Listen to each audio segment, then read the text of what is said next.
Check, check, check. 1, 3. Check, check, check. 1, 3.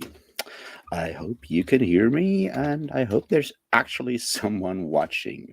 I'll find out both in a second once I've, sorted out stuff, I guess. So, hope someone's there. Can you hear me? Can you see me? Did I plug in the right microphone and the right camera? Because, technology is hard. Sort of, I guess. Or I'm incredibly stupid and not good at doing technology things. Both are valid options.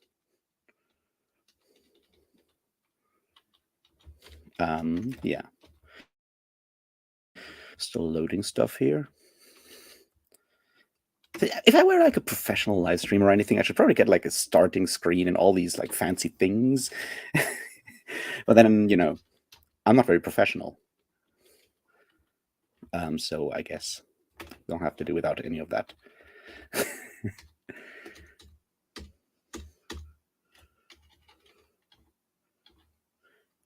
Hey, Ori, welcome. I'm glad you're here. How are you doing today? Hey, Oso, how are you doing? Got your katana ready to deliver some pizza?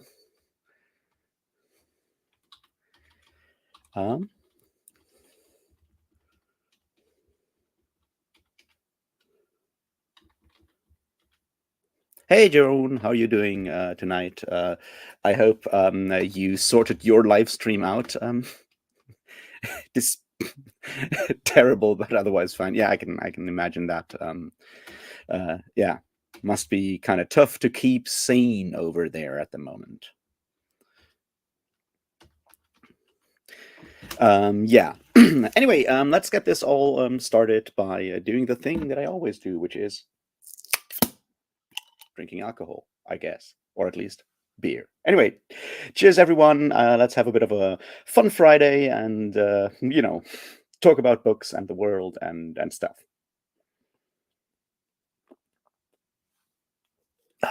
I decided to become like an inventor. I want to invent anti-gravity or at least hover plates for furniture because I just went through my apartment and accidentally kicked a shelf and my toes are hurting incredibly now. And I figured if you could make all furniture just like hover, I don't know, 10 centimeters above the ground, it would make walking barefoot in the dark so much easier in your apartment.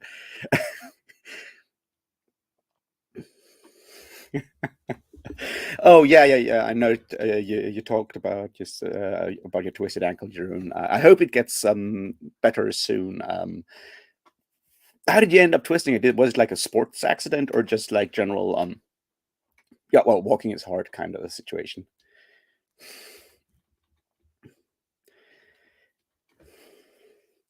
Why is there? Yeah. Anyway, I'm looking at chat and I'm monitoring the chat on my YouTube account, but it's not my BookTube account. It's the other one, the sneakily used for non-BookTube related things, so I don't mess up my recommendation stream too much. And now I'm seeing all the options you have on on your side on the chat that I don't see when I'm in there as well, the YouTube channel I'm streaming with. Hey, Britton, how you doing, mate?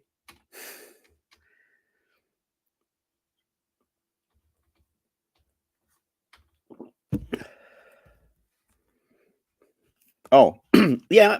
Well, hey, sandy and rocky part in Petra. Are there any other? I've not been there, but I mean,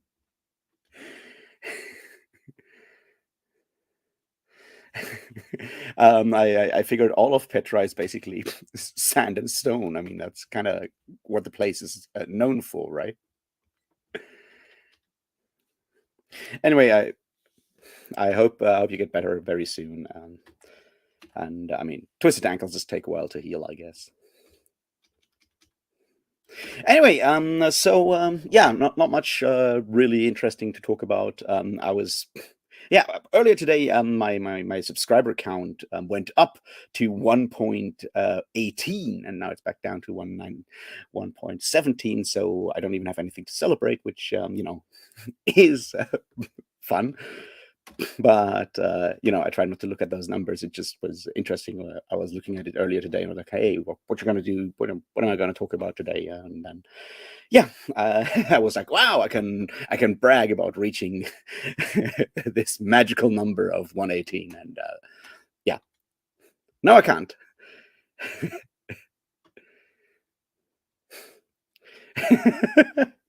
An old tomb that says Starbucks. Well, that is funny. Glad you're feeling all right, Britain. That's a very good thing to do in autumn, especially when it gets darker and colder and rainier, at least in the more temperate zones that people like me live in, where I get when I wake up and realize it's still dark, and I didn't wake up too early. It's just that we're approaching winter and shit stays dark all day long.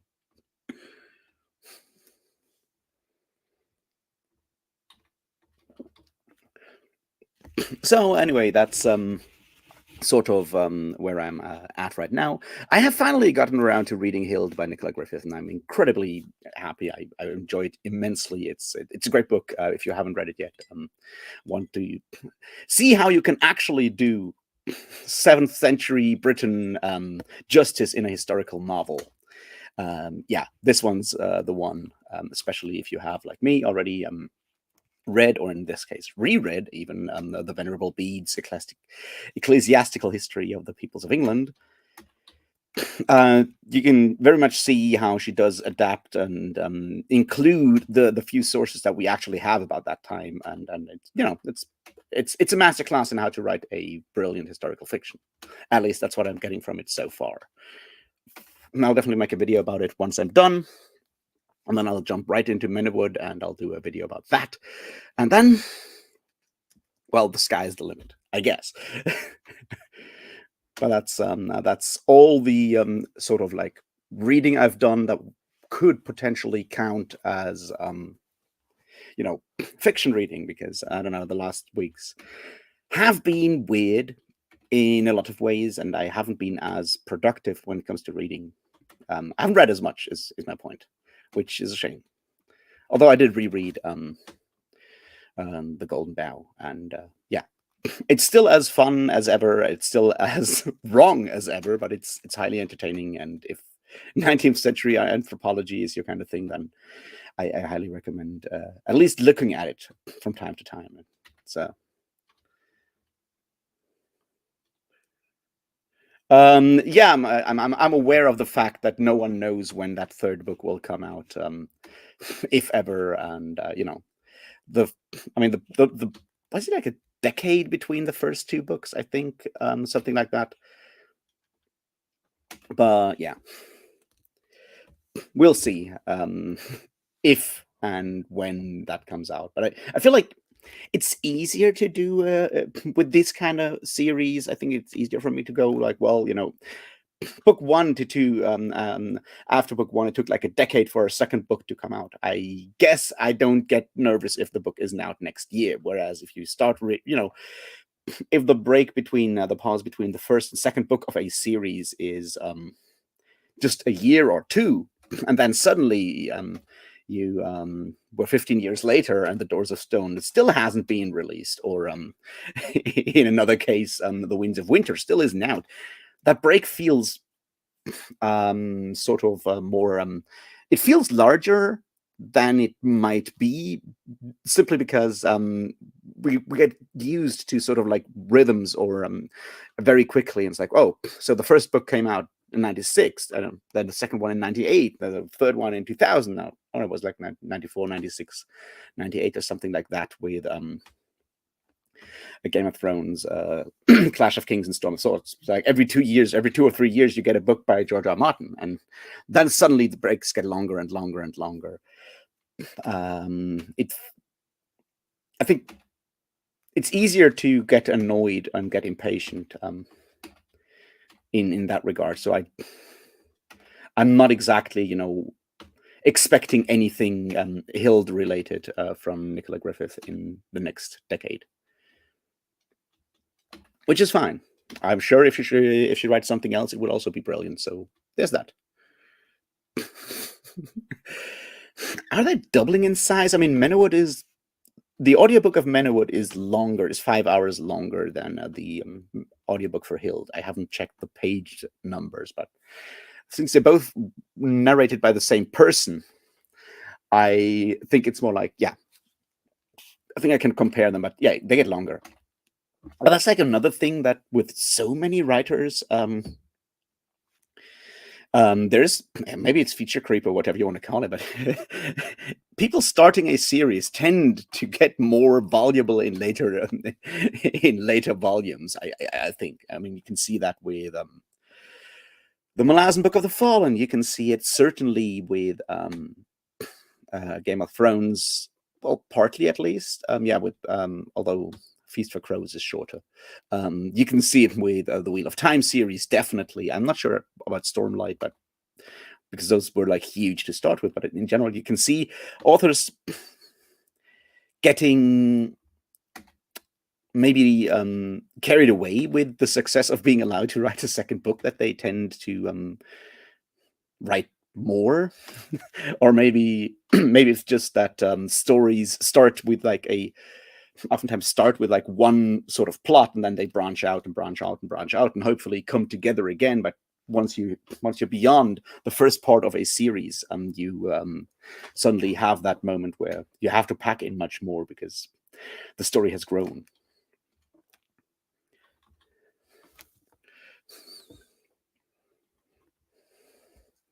Hey Joe, how you doing over there? Totally not part of the mafia.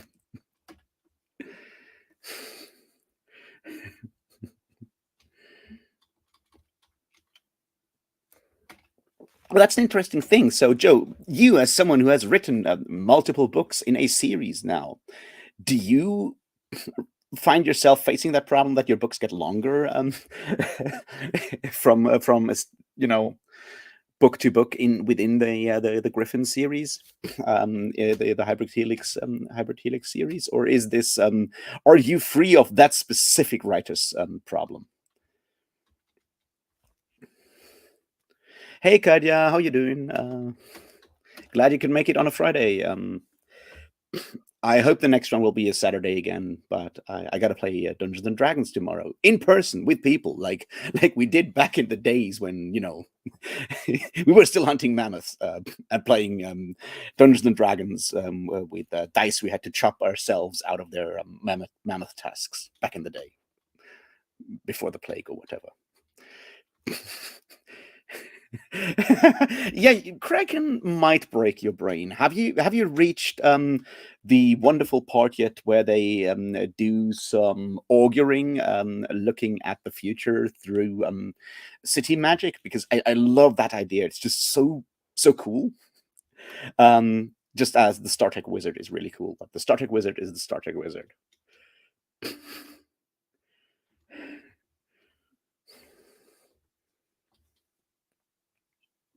Hey Liam, how you doing today? Over there in the land of linguistics that you still call philology, and probably really cold winters coming soon as well for you. The London Manses are incredibly cool. I love that London Manses scene when they do their auguring and looking at intestines. I'll leave it at that in case someone hasn't read the book yet, and I don't want to spoil that scene because it's just so cool.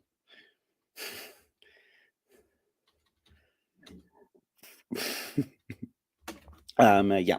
No, it's been ages since I read Kraken.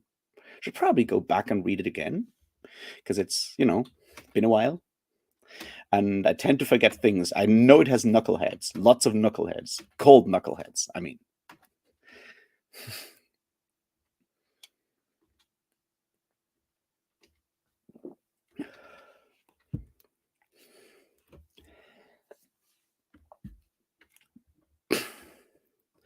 Oh yeah.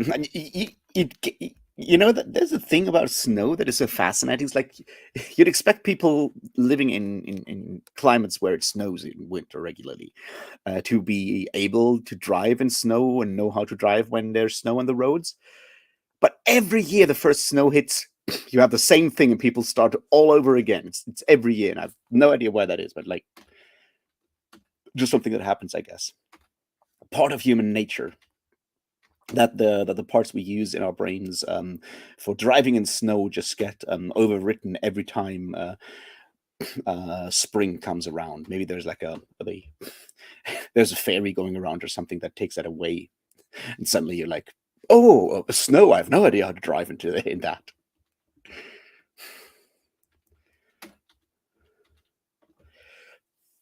Yeah, I think Kadia, you're right. It's definitely the one of the more out there or just more exuberant medieval books when it comes to doing crazy things. Maybe it's also just that because it's set in our world in London, the craziness feels more extreme than the stuff happening in the Barlag universe in Perdita Street Station or the Scar or Iron Council, because there it's a fantasy world and we expect stuff to be fantasy. But once we talk about urban fantasy, a lot of urban fantasy is surprisingly tame, right?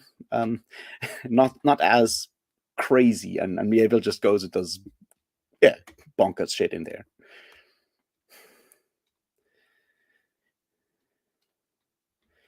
Oh, Piranesi is a fun book. I've never read. That's Red Sails Under Red Seas, on Red Seas, something like that. Is the third one, or am I confusing those? I'm really not good with the Gentleman Bastards books. I've read The Lies of Lochlamora twice, three times now, and then I always get bored during the first chapter or whatever of the second book, and yeah, I've heard good things about the Kraken Wakes by John Wyndham. I haven't read it, but I've heard good things about it.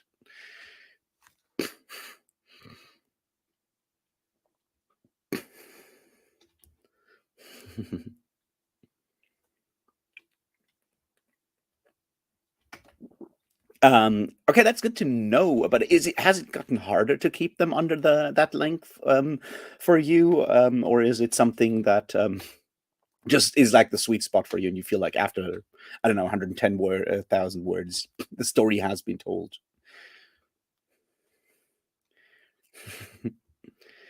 But Katya, do you learn to drive in snow every year and then forget, or are you just never good at it? Because that's sort of my theory, that people get good at it over the winter and then they just forget over summer, and once winter hits, they start basically at zero again. Yeah, I know you love Perdita Street Station, Britain. I know that. You were one of the few people, together with Kadia, that regularly showed up in the chats we had with Angela over at Do Unicorns Read, and I remember you being very active in the chat there. I do take notes on your behavior in case we ever end up talking again, like next week.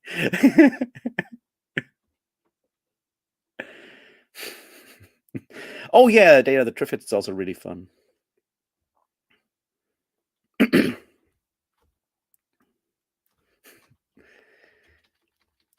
Yeah, walking. I mean, walking is better anyway than driving, but I mean, I've never been in the US, but I feel like European cities are much more made for walking in a lot of ways than American cities.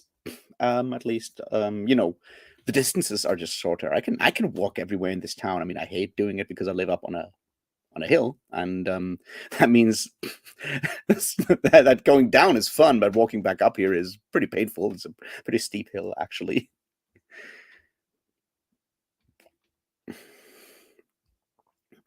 Well, with great effort comes few rewards, I guess. But maybe you can unlock your inner greatness in some form or other.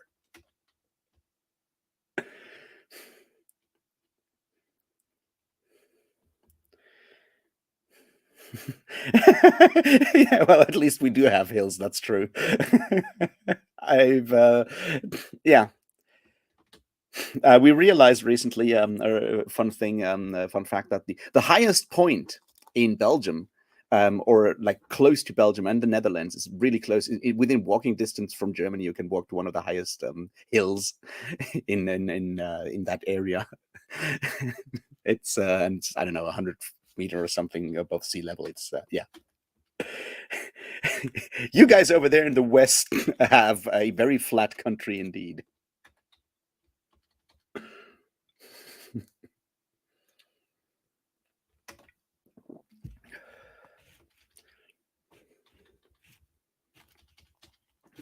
Yeah.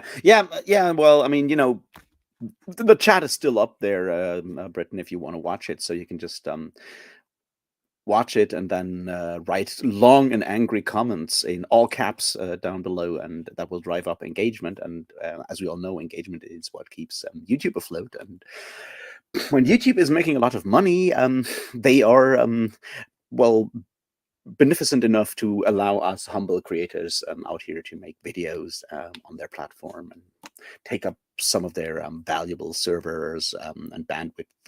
So I don't know, do that. Help a poor company out, please.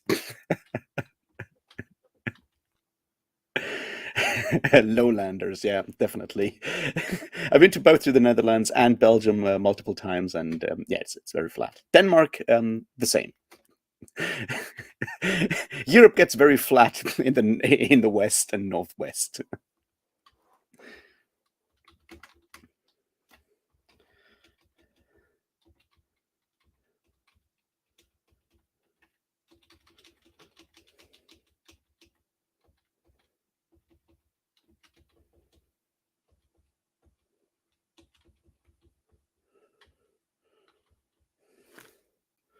You don't mind the flatness? I mean, I guess it's one of the reasons why cycling is such a big thing in the Netherlands and Belgium, and well, also parts of Germany, is that, yeah,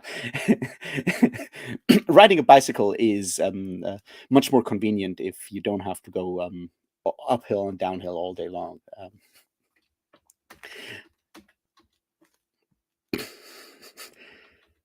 Oh, God, yeah. So you don't want to visit Switzerland in winter?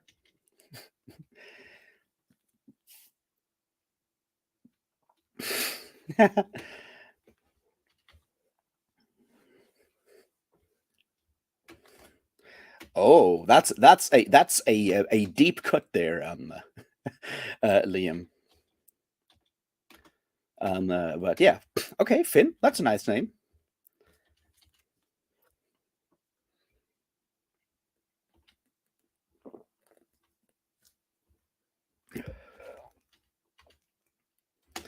You know what? It's like I have this lamp switched on behind the camera, so you can actually see me and stuff like that. But it's really bright. And maybe I should get myself some really outrageous sunglasses and just stream with sunglasses, so I don't have to actually face that light all the time. Maybe then I'll just like put on like a vest and not a shirt and go like full on CC top streaming.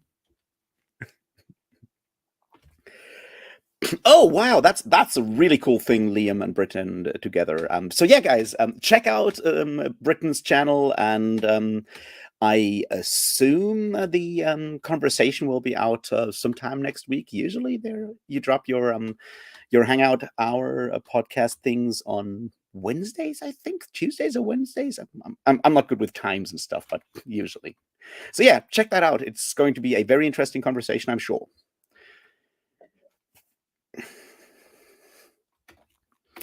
Oh yeah, ice skate. I miss ice skating. I haven't done this in like a couple of years, and I miss ice skating. It's so much fun. Yeah, ice skating is a great thing. All these like pop up ice rings around Germany are really cool in winter. In fact, like I come from like a town in Germany where actually hockey was more popular than football, which is rare in Germany. And it's probably also because our football team sucked, while the hockey team actually won the German championship several times when I was a teenager, which made people do fun things like, get drunk in public and both bathe and pee in public fountains in the winter, because people are people, I guess. Do you do sports, Britain? I didn't know that. Yo. Did you want to say anything more than just a yo also? Or am I just missing part of the conversation here? Yeah.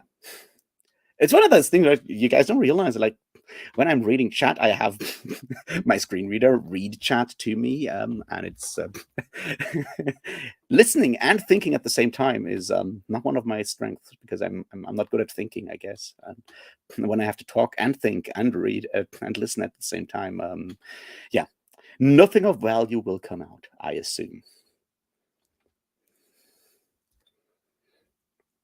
Yes, that's exactly what Britain just mentioned down there. Is exactly the plan. We'll be talking about Brian Catling's Hollow next Friday. I'm really excited about it. I got to reread it before that, because it's been like over a year, and I guess rereading Brian Catling is generally a good idea, and I might get some good inspiration from that book Hollow for my own project that's over on the Patreon.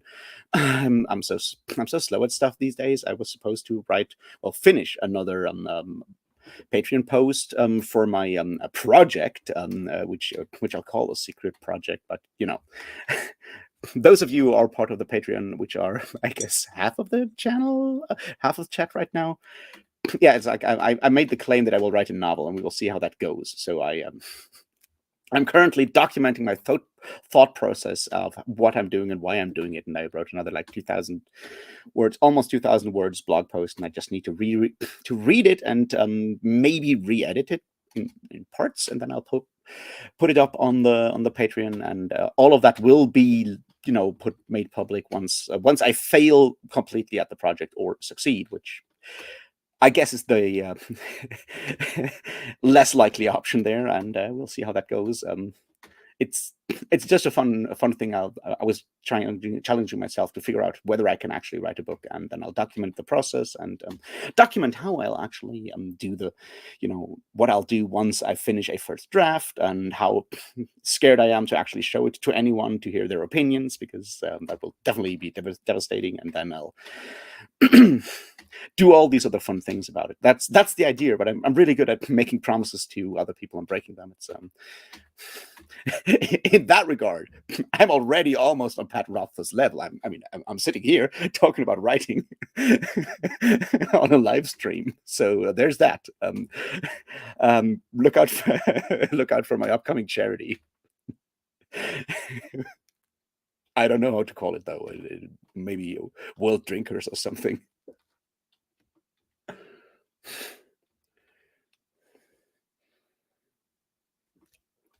Hooray! The traffic courts. That's about your ticket you got last week, right? Did it all get resolved, or did you have to use that katana after all?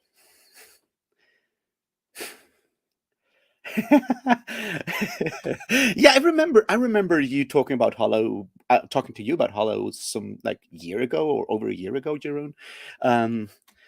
Sadly, the now departed genius that is Brian Catling has not found a lot of admiration or a general acknowledgement within fantasy booktube for reasons that I'm not clear on how to actually phrase them beyond like, well, he's fucking weird.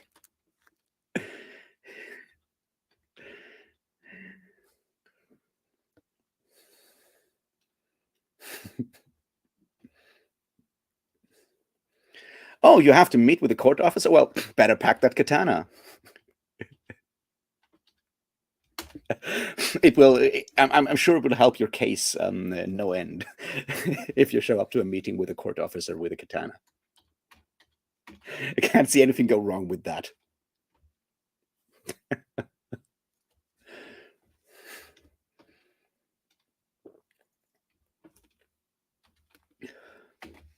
So anyway, that's sort of what I've started to do is to think a lot about the book that I'm going to write, and then I'll try to write it as quickly as possible to see if it's possible to write, feasible to write with no actual prior experience, to write a novel within, I don't know, a month and a bit, sort of. Because it has to like calculations on like, well, if I do like 3,000 words per day, which is possible for me to write, then like I don't know, 30 days gives me 90,000 words, and that's a novel, um, according to the internet. And obviously trust the internet on these kind of things. Oh yeah, yeah. Well, in that case, make sure your motorcycling skills in the metaverse are up to snuff, because it's important to ride motorbikes in the metaverse.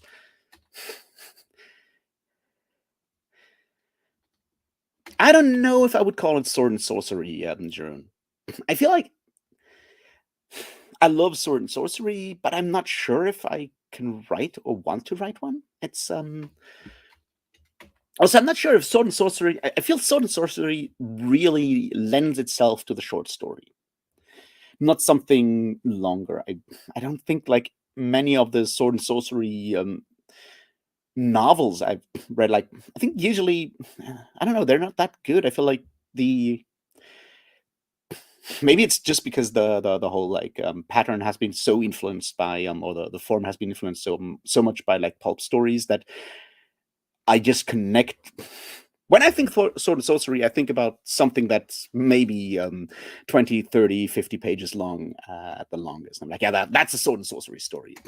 If it's longer than Beyond the Black River, we're getting close to like diminishing returns where when it comes to what sword and sorcery can do in a lot of ways. I mean, even what I would call a sword and sorcery novel, even though there's no sorcery in it, um, Gentleman of the Road by Michael Chabon, which is such a brilliant story, and I wish more people would read it. Beyond Liam and me. Even that one is not that long, right? It's, I don't know, 150, maybe 200 pages, probably less.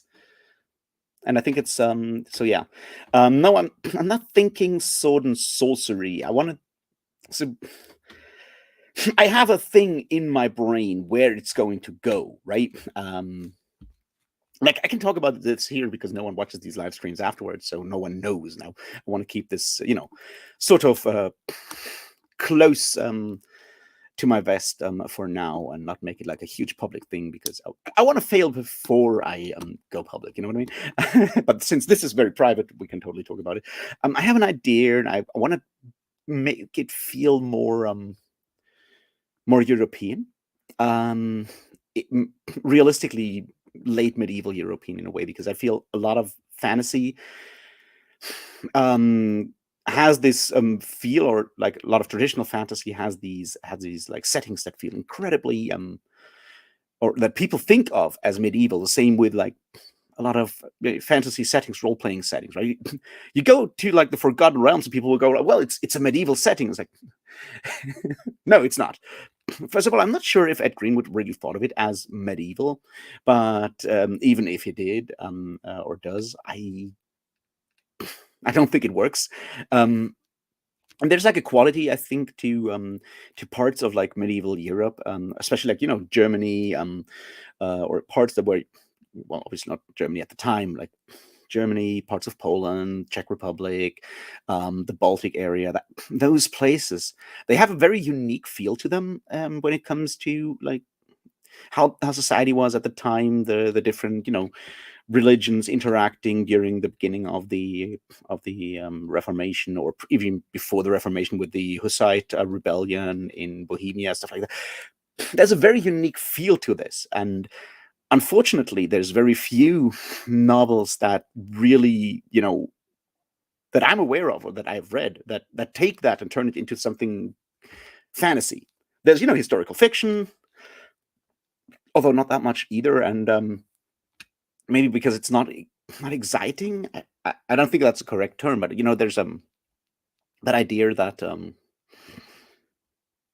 none of the big cool stuff happens in those places. Although if you go and read up on the Hussite rebellion, you'll realize there is some crazy cool shit going down there. It's just not necessarily something that people are aware of, and that's sort of like something I want to put into the story, because I feel it's something I can speak of with a relative ease, because since making this all work relatively quickly, I got to deal with stuff that I know things about. And look, I can walk around in autumn in forest and go to castles and shit. I want to capture that part of yeah, at the end of the day, of the place where I live right now, in a way. So that's something I want to do, and I might even have some guns in it. I'm going for something like 15 early 1500s, late 1400s, Germany / Bohemia, whatever that area setting. So there might be people with a few guns showing up. Part of that is obviously also that I've read, I've read Hollow, which is set in slightly after that, well, 16th, I think it's 17th century, sort of Belgium / Netherlands / Germany / weird places. I've read, and I know Liam has read it recently, or is still reading it, the Adventures of Simplicissimus by one Christoffel von Grimmelshausen, which is a German novel from the 1700s. It's sort of, I think some people have called it a German Don Quixote. I don't think it's that, but it does have a like that picaresque style, and it deals with the 30 Years' War and people, walking all over the place and being terrible human beings and killing each other for possibly religion, probably just imperial ambitions of different people, and so forth. And those things have a bit of I don't know. I feel there's more to those places. And then there's, of course, the wonderful story Rattle of Bones by one Robert E. Howard, bringing us back to the sword and sorcery short story thing, which is one of the few not too terribly racist Solomon Kane stories, because unfortunately most Solomon Kane stories are where Howard's racism comes through the most. And the Rattle of Bones is possibly in Germany's Black Forest, set in a pub. It's a nice short story. It's a bit more horror-esque in there as well. And yeah, I've always loved that. And there's a Call of Cthulhu tabletop role-playing game adventure. It used to be like a starter pack adventure for they gave out for free at conventions and stuff, that is also set, interestingly enough, in a tavern in the Black Forest. And those have just like been things that I've been thinking about, possibly because it's autumn, and I don't know. I feel Germany is a country that works best in autumn. Like, it's not a summer country; it's an autumn country. So I'm going to use these kind of things.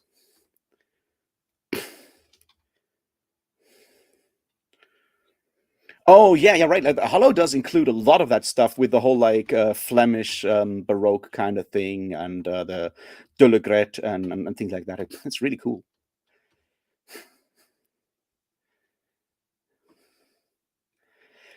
Yeah, Liam, I think you're right. That fix-ups work. I mean, I don't necessarily would call most of like Fafhrd and Grey Mouse a sword and sorcery, but those re-releases they did, the sword series, that 7-volume series, that turning them into fix-ups kind of works, because they're still like separate adventures, just like tied together, and I think that works for sword and sorcery.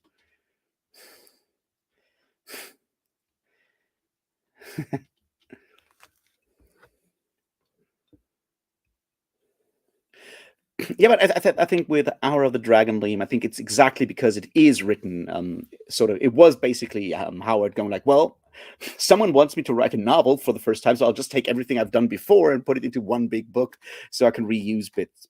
I do like Hour of the Dragon, especially after having read. I think it works really well if you've read other Conan stories and you get the callback scenes, like the scene with the pirates when he wakes up on that pirate ship, not on that pirate ship, but like on that slave ship, and the master is treating Conan like, well, the drunk he found, supposed drunk he found on the beach, and wants to enslave him. And then Conan does Conan things, and he just like jumps up on that ship with with all the galley slaves that have been with him in the in his Belit Queen of the Black Coast days, and he just grabs the guy and just like jumps up and screams like, "What's my name?" And the entire ship goes like Amra, and he takes over the pirate ship. I think that is an incredibly powerful scene that just works really well if you've already read, Queen of the Black Coast, for example, in particular. There will definitely be swords. I'm not sure about sorcery, Ori. I'm debating how like I don't know. Sorcery is different from magic for me. Like sorcery is once again like very much the more like cosmic horror-y, dark kind of magic, making pacts with demons that will then come and eat your soul, kind of thing. That makes sorcery in a sort of sorcery sense. And I don't think I'll go down that road. I want to incorporate like a lot of like folk magicy things. Once again, I've just reread The Golden Bough, and that book's full of really interesting folk traditions that may or may not be magical, depending on how you interpret them. And that's been something I've been looking at. Also, according to The Golden Bough, all of Europe was constantly burning in the Middle Ages because, like, every day there's a different festival or harvest rite or winter rite or summer ritual or other festivity that definitely requires lighting a huge bonfire. And I think that's the true explanation why there's no trees left in Europe anymore. We don't have large forests in Germany or anywhere here because we just like burned them all up during all these bonfire ceremonies that we did constantly. It's a great thing. I've learned so many fun things rereading Golden Bough, because I last read it like a decade ago, and yeah.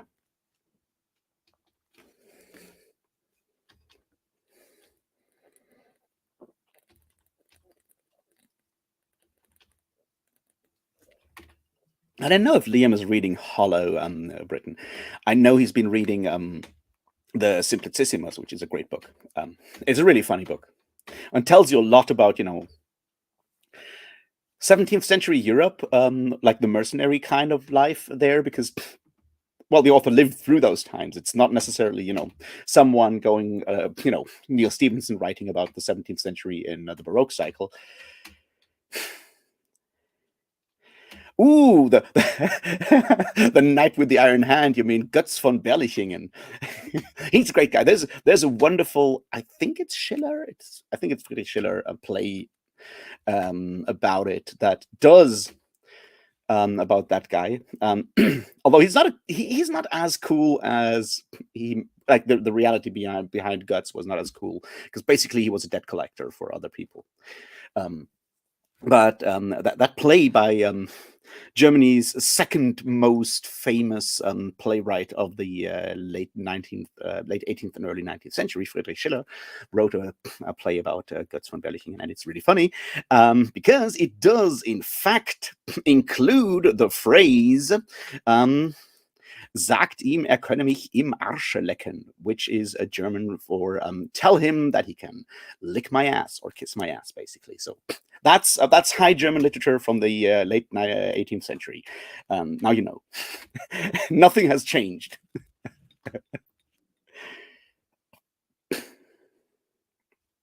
Yes, also the Hussites are really interesting. I did. So here's the thing: is like obviously I've done way too much stuff at university about church history and theology and stuff like that, and I did have there was a course in history. I don't even know what the actual thing was, but we talked about the Hussite Rebellion. We talked about John Wycliffe in England, like precursors to the like the big Reformation. And the Hussites is really interesting with their drive for like the damn, I'm lacking there's a technical term, but see, in Catholic Mass, usually only the priest and possibly other deacon and people like that at the altar get to drink wine during communion. Obviously, everyone gets the host, but only the priest gets to drink wine, and or sometimes selected people like kings got to drink wine as well. And the Hussite rebellion was, among other things, also about the question whether, because it was a religious uprising in a lot of ways, was about giving everyone wine, because if it's a full-on communion, then like all parts of society should partake and not just the elites. So there's a very democratic aspect to it, which is something you find in a lot of early Reformation movements. When you look at the English Civil War in the 17th century, and the wonderful things some of these people got up to, like the diggers and obviously the levelers, people like that. Obviously, some crazy shit came out of that as well, but there's always that more democratic impulse that kind of goes also into the idea of translating the Bible into well, the vernacular, like all kinds of languages, so people can actually read the damn thing and not just priests, which is where a lot of the confrontation of like deism, early deism, comes in as well, or like people that are associated with deism, like people like John Locke and John Toland in the 17th and early 18th century.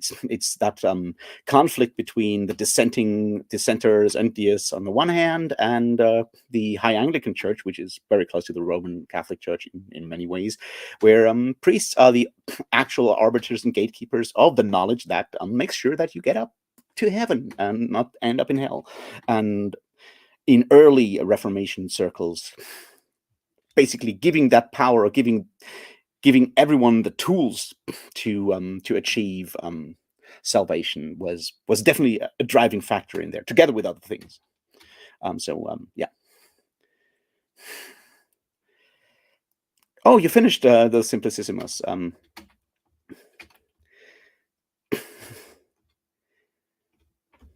Oh, I'm way behind in the chat. Now I need to scroll back down. Let's see.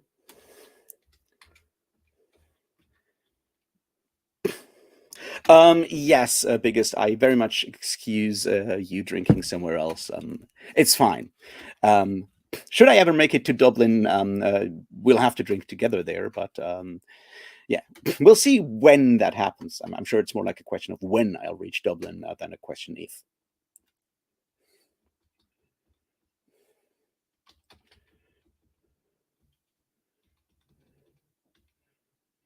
Hey, what's your name?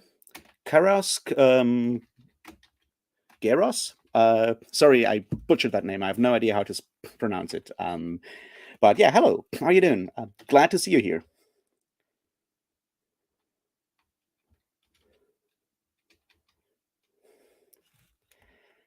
Highest of literature has to have a butt joke. Of course it does. That's how it works. Oh yeah, definitely. The Canterbury Tales are full of that. You read Boccaccio, the Decameron is full of very explicit jokes in there. I'm sure that if should I ever make a video discussing individual stories from the Decameron, I'm pretty sure YouTube will demonetize it immediately, because it's all about adultery, 90% with priests, and very explicit.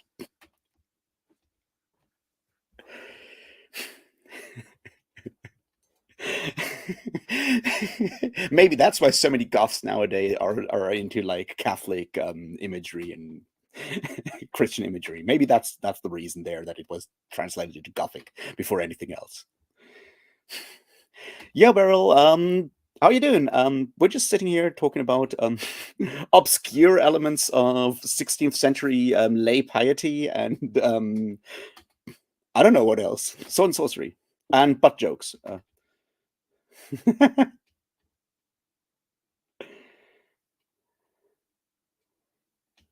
No, I did like Piranesi, Britain. I did like it very much, and yes, it's my balcony. One day I'll go back up to record up there. But recently there's so much like construction out there that like the ambient noise is way too high for me to make any kind of good quality video. I generally need to work on my audio, because yeah, actually with BookTube, I think like audio quality is the one thing that makes videos more popular or more accessible, or whatever you want to call it. So I should definitely work on my audio. It's one thing I don't feel very confident about at the moment. Bye, Jeroen. Take care of your ankle, and yeah, talk to you later. Yeah, if the horse lips are still alive, biggest, I'll yeah, we'll do that. So I don't know, find them and threaten to break their legs if they don't get that show on.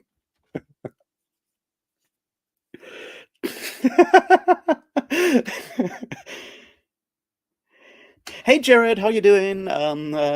You just arriving? Yeah, we were talking about butt jokes in high literature, and you missed the part where I talked about my new secret project on my Patreon that will hopefully become public. So we're also talking about obscure theology.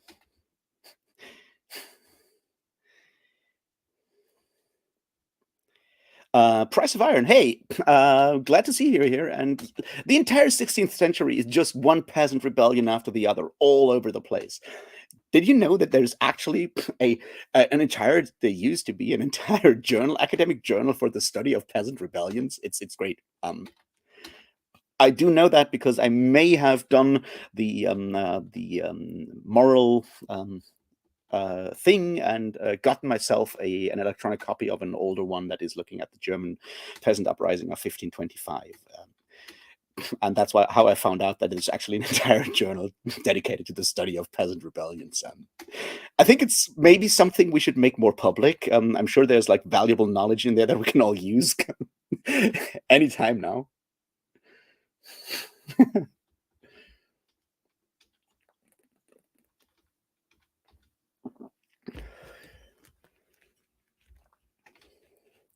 But that peasants' rebellion was against the Ottomans. Then I assume Price of Iron, right? I mean, that's what I'd expect in the 16th century Croatia. But even I don't know that much about it. But I might be coming to Croatia, going to Croatia in December. Maybe and it's going to be about. There will be a conference, student conference about war and history, and I'm sure I'll find someone who can tell me something more about a 16th century peasant rebellion in Croatia. I hope so, at least, because peasant uprisings are a good thing, and I still believe that the one emoji I'm still hoping for to be added to my phone's library and Discord and whatever. The one emoji we really need is the crossed torch and pitchfork, because it's something I would use so often as a reaction to just about everything. Also makes me think of, you guys ever played like the old Might and Magic computer games, and you run into these angry peasants that just have that one that one animation where they just like have the pitchfork they raise and and scream. It's brilliant. Terry Pratchett makes jokes about that as well. In some of the Lancre books, I think it's in Weird Sisters, when they talk about how to build up a mob and how to have all the peasants do the mob thing outside of the castle, which means exactly that. Raising the pitchforks and other farm implements in the required manner. It's really good. So yeah, peasant rebellions, everyone. Get yourself one. I'm sure there's reasons out there. Or maybe the problem is that nowadays we don't have that many scythes anymore, because and it's difficult to raise a combine harvester rhythmically and scream. Although, if you can, that's surely a way to gain the attention of your feudal overlords.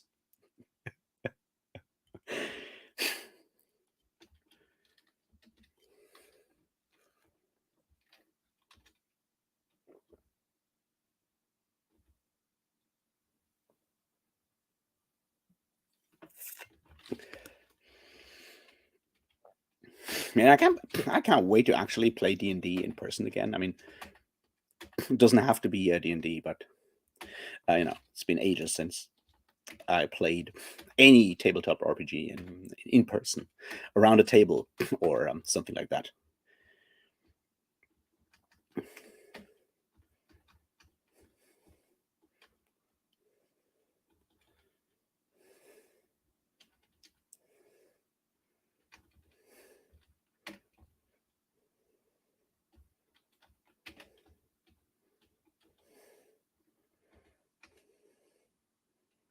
I don't know the tune instruments from pitchforks.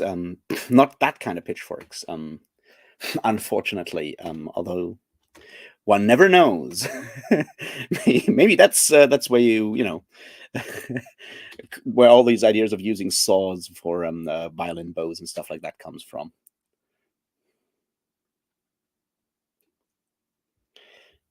I was pissed about molasses.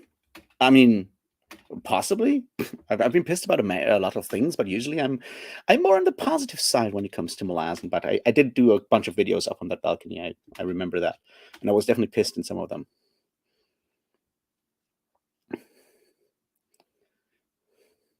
Wow, Liam, that sounds like a really interesting book.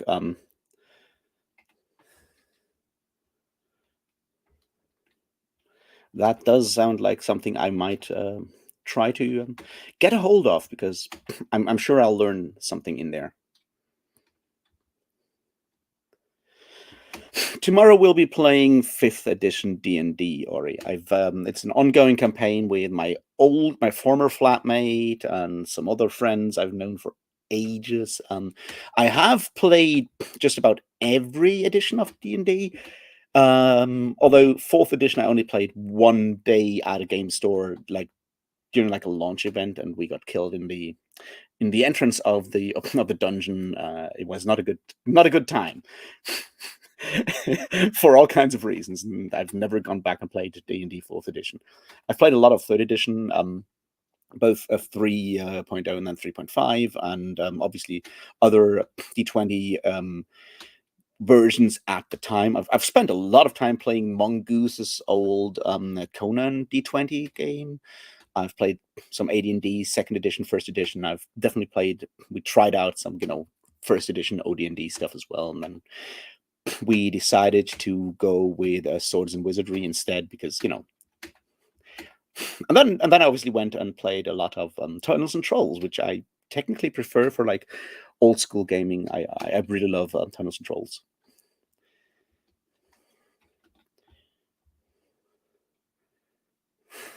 Thanks, man.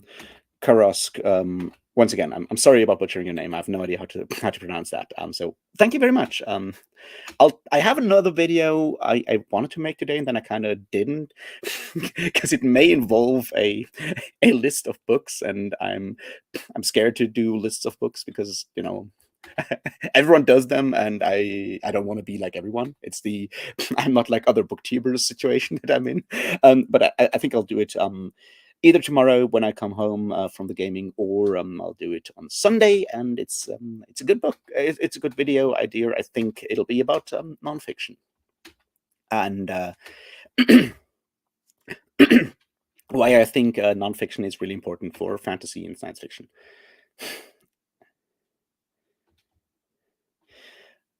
I'm playing D&D in person tomorrow in the morning. I have to get up relatively early for a Saturday, and I'll take a train to visit some friends, and then we'll start playing somewhere. I mean, I'll be there at 10 a.m., so I assume we'll start actually playing somewhere around noon, and who knows how long.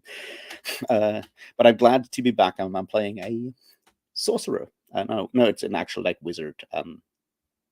And he's throwing a lot of fireballs because fire wizards are the best.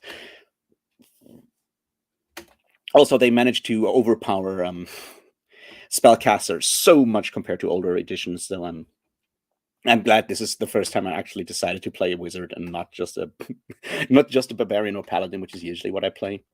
Because I like to play fundamentalists, and paladins are great for that because you can be a massive dick to everyone and claim it's all because of your faith.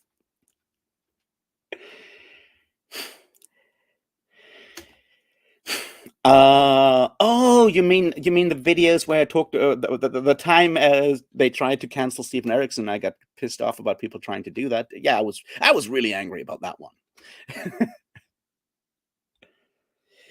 I have not played Planescape. No, not the computer game, nor the D&D setting. I've played in Greyhawk. I've played in Mystara. I've played in the Forgotten Realms.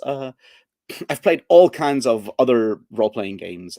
I've spent a lot of time playing both the Middle-earth role-playing game and Rollmaster by Ironcrown Entertainment, which is One of those games, sadly languishing in obscurity nowadays. Also, it's really complex in a lot of ways and has tables for everything. It makes a difference which kind of weapon you're using on which kind of armor. It's way ahead of its time in that regard. It's a really fun game if you have the time to go through tables. Also, you can die by well, stumbling over an imaginary dead turtle and cutting your leg open with your own sword, and then you die. It's one of the things that can happen if you roll badly on your weapons fumble table.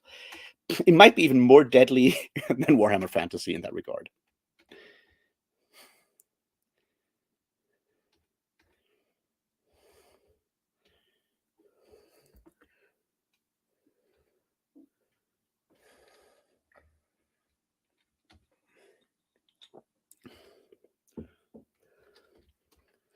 Well, the Holy Roman Empire certainly had it coming when it comes to peasant rebellions. I get that pressure by it. Interesting to know. I'll try to learn more about it because peasant rebellions. Maybe we should do this like for the live stream. Like every month, we'll talk about one new peasant rebellion or like a peasant uprising.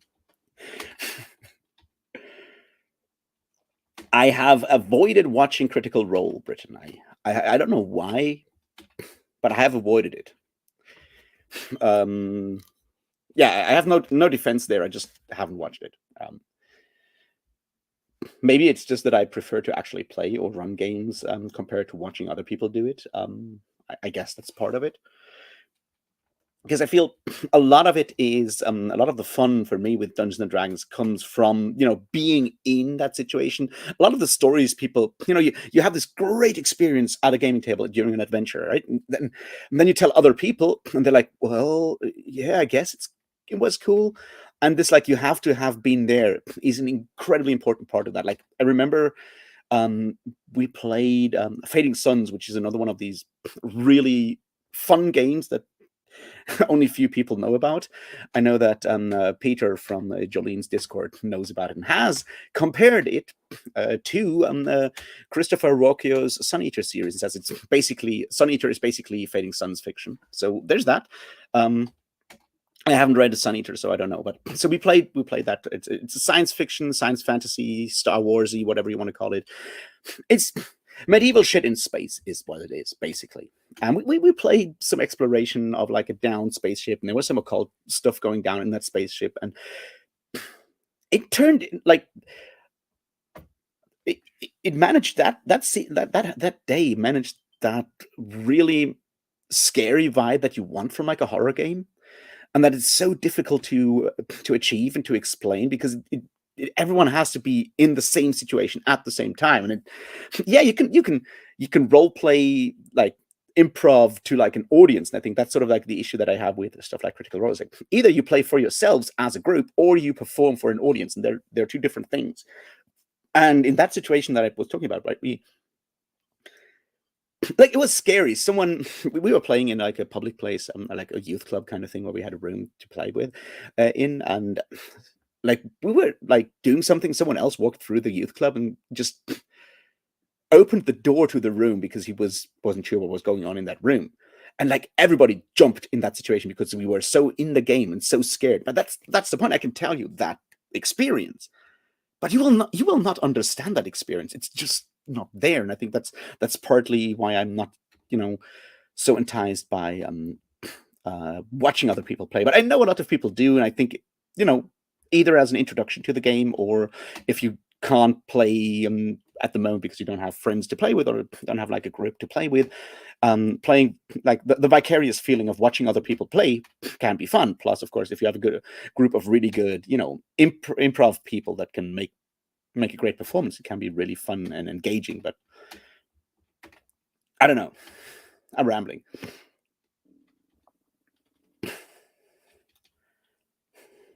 I mean, I don't mind watching long stuff on YouTube, right? It's not my biggest problem. I feel like mostly I watch like long leftist YouTube essays at this point.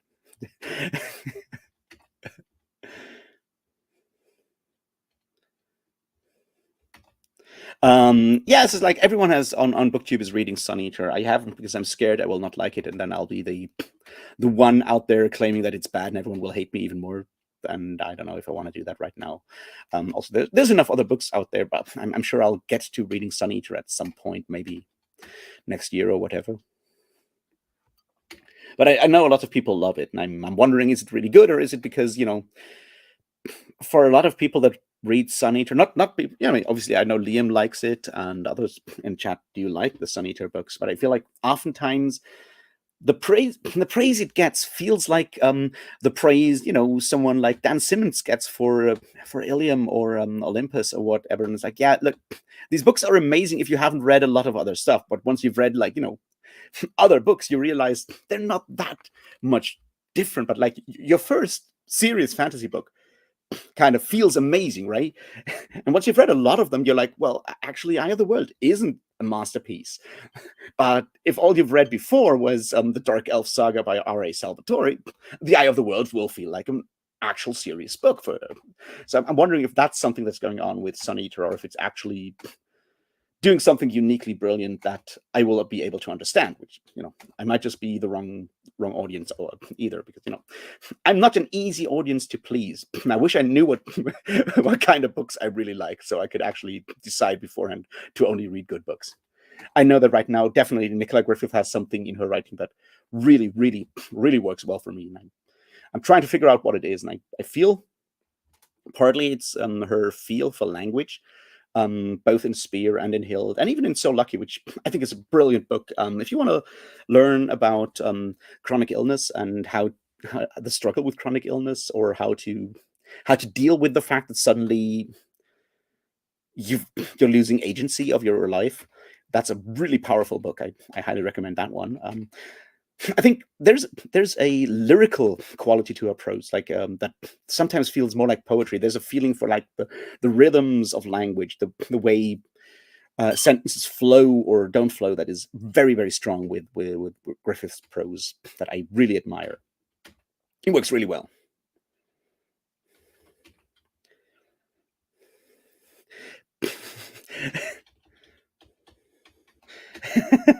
Liam, yeah, I don't know. I'm not saying I have good book opinions on fantasy or whatever. It's a, I don't know. I'm just, I get suspicious immediately when everyone tells me that a book is good. I mean, I don't believe y'all. If everyone's telling me the book is good, I'm like, nah, probably not. But I'm very much a contrarian at heart, so I think that's part of the problem there.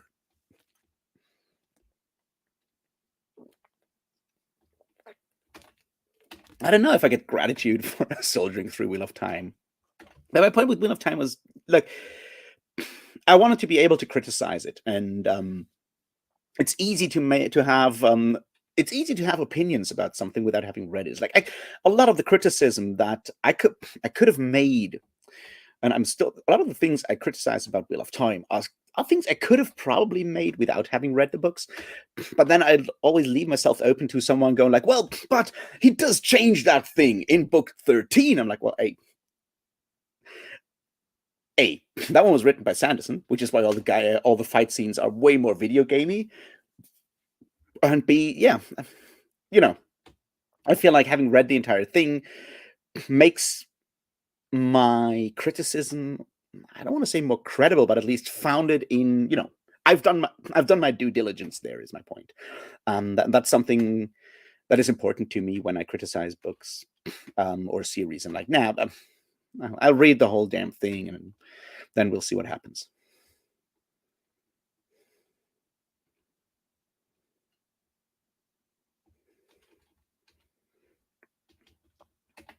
Yeah, well, Space Byzantines sounds very, very fitting. There's like more space Catholics, although the very Christian empire is, I mean, the emperor is called Alexius, so there is a bit of Byzantine thing going on in Fading Suns as well. It's a fun game though. I really enjoyed it.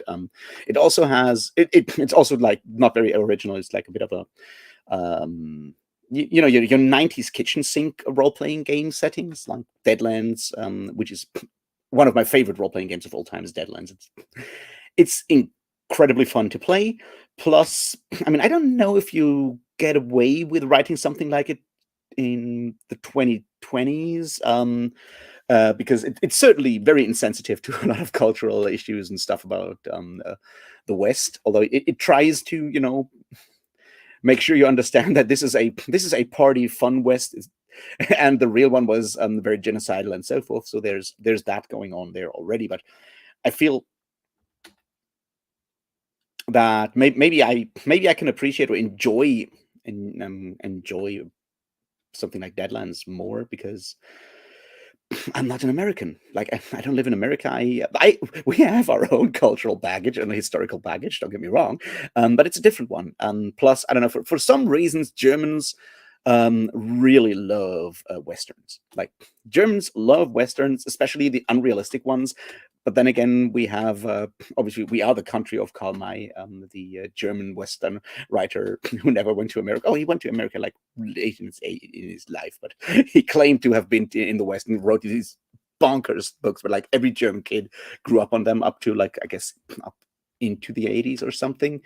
Yeah, even Adolf Hitler, even Adolf Hitler liked them. So there's that.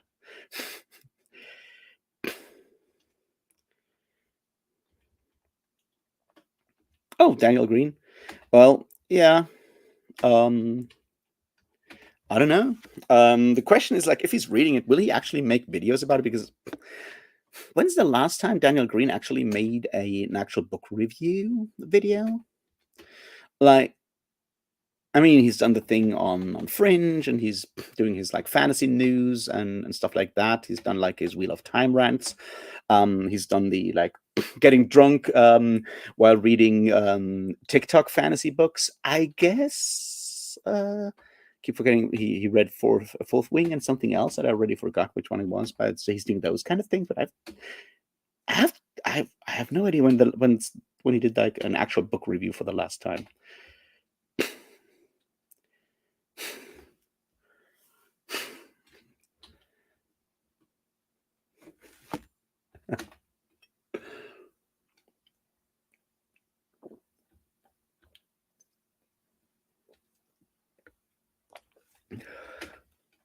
Well, at least he's not an Atreides, Windsor Atreides. Well,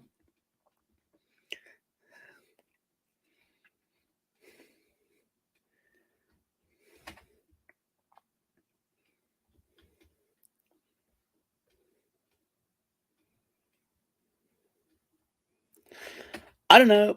I think I've never really agreed with any opinions of Daniel Green's. I do appreciate the professionalism that he brings to the whole thing, plus his enthusiasm for stuff that he's excited about feels very real or very authentic to me.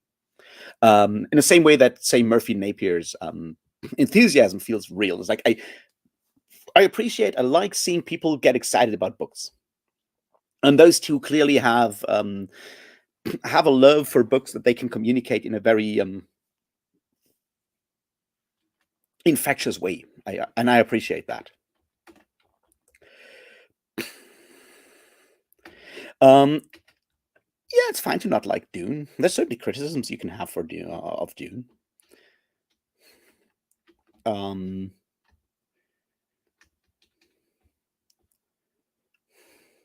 The Fringe video, I did not like the Fringe video because,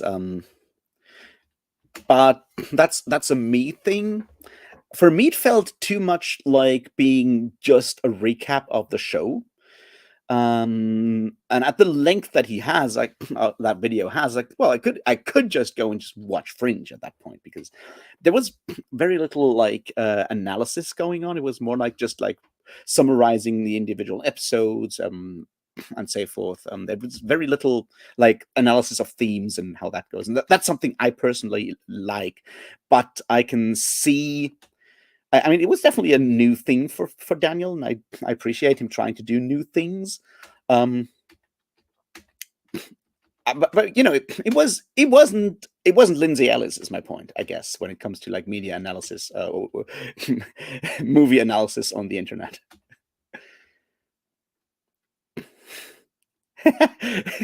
Yeah, well, there's that. I said, like, it was a really good recap. I give him that. I appreciate that he's trying new things, so that's great. And I did watch it all the way to the end, so I guess it did work. So and it's nice to see him be excited about. As I said, like it's nice to see him be excited about something. That's always really cool. I wish I could get excited about stuff, but I'm too jaded at this point in my life. I've seen everything, and it's all bad, and it just makes me tired.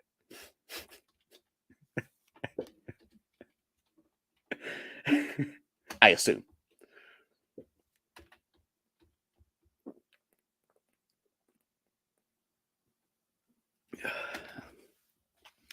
Tender is the flesh. That's the cannibalism book, right?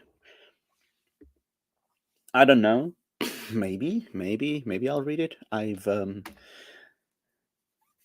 So here's the thing with Tender is the flesh. I'm like, how much of this is just written as a provocation to get people talking about it, and how much is there beyond just the mere like, hey, look, cannibalism?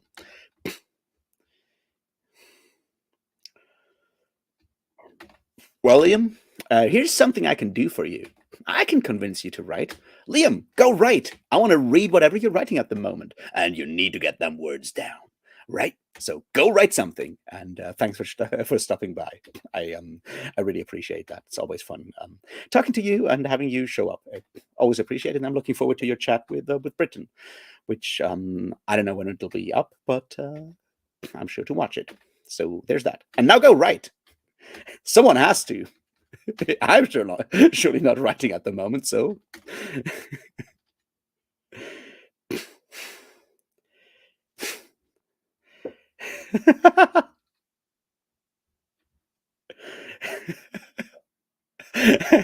That's awesome, Liam. I like that. I need to read that story now. That's funny.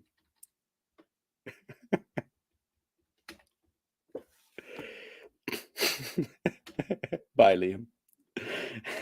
Well, at least we've furthered the arts by making one person write another good story. Hopefully, that's always good to see.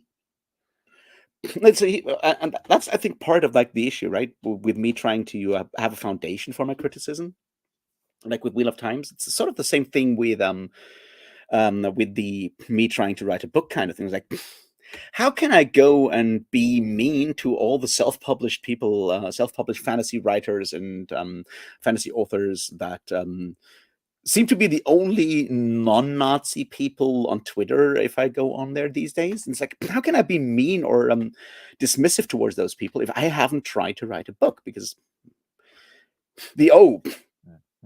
surely it can't be hard to write a book thing comes from a place of arrogance, obviously.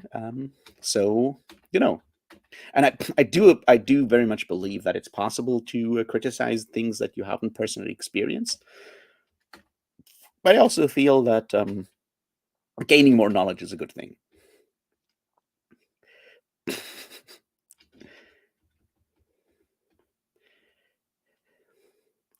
Oh, so you're basically doing the National Novel Writing Month thing, Britain? Any idea what it's going to be about? So yeah, I figured I'll just try to write a book, and once it's done, I'll just document how much effort it takes to actually edit the damn thing, how the publishing actually goes, if anyone is reading it, those kind of things. It's very much not going to be a good book. I can tell you that up front, because I don't think I'll be able to write a book that I would read and find good. I don't think I have the skill and experience for that. But actually finishing a text is just hard enough. So I figured, I'll just see what happens, and maybe it'll work, and maybe it won't. And in any way, someone will have learned something, and that's why this is edutainment.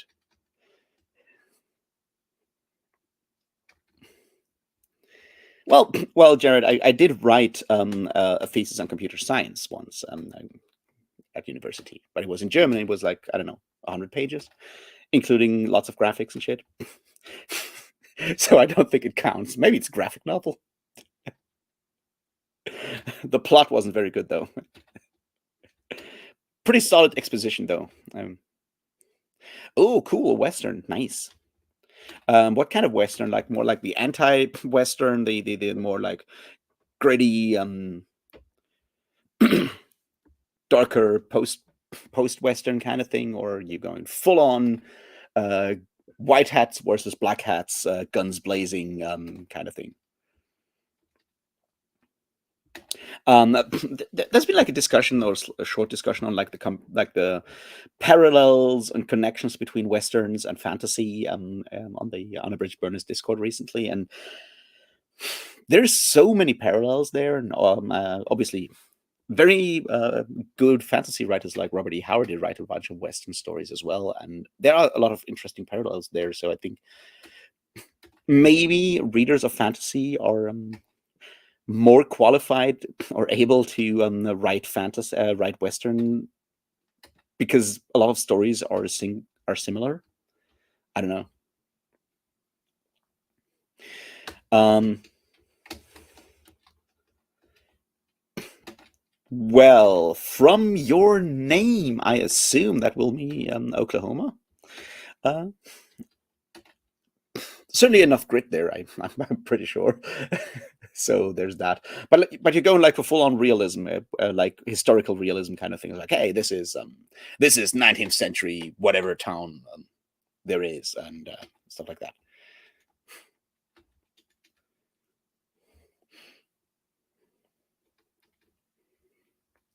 Oh, you're raising some expectations there, right? So like trying to do something like Cormac McCarthy. Like, yeah, well,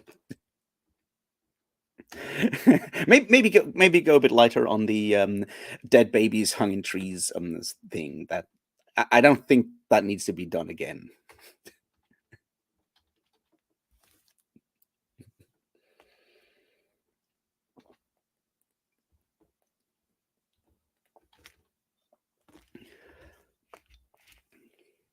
But see, that's like another thing that I find interesting about the idea of writing is like how much of it oftentimes, like when people talk about writing, is couched in very mystifying, deliberately mystifying language. It's like, yeah, and this character, the character wanted to do this or that. Like, no, you decide as a writer. It's like there's a technical thing going on, and then we mystify it in the same way that we often mystify. The creative process in general gets mystified a lot. Like when you talk to musicians, or the idea how how music is made, how bands write music these days, and like how they produce music. Like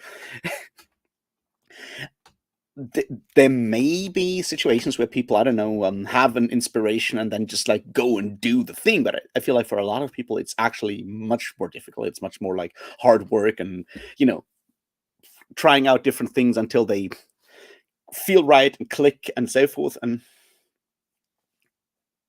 yes, there is that intuition part, right? Where like, yeah, this feels right. But to go like, well, the characters wanted to do this, and I didn't think they would. It's like, no, of course you did think that. It's not that, the story took over your life and just you're just the conduit. That's not how that works, or at least I don't think it's how that works. So that's something I want to explore, and that's sort of what I'm trying to do with journaling, the whole process of writing, where I'm going like, yeah, these are my thought processes on like how I'm going about this, and this is where like I have an intuition, and we're like, hey, this feels good. This is sort of like where I have an idea, but here's where that idea comes from, because I've been doing this or that, and then. Wait, you're not a maniac? Damn. So why are we talking about Hollow again?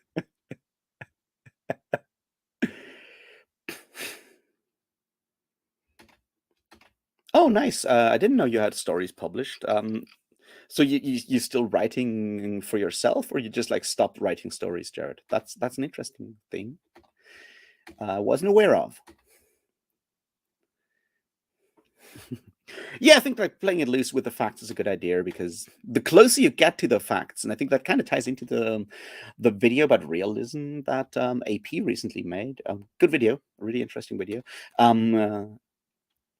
I feel like the more you try to get details right, the more the things you don't get right, or make a slight mistake, those will stick out more. if you're trying real hard for realism. You know what I mean? There's that sort of, and I think it's just like in general how human attention works and attention to detail works. Like if you get super detailed, then you get a detail wrong. That sticks out. If you just like paint with a broad brush and focus on other things, you draw the attention of the reader somewhere else, and they will not notice.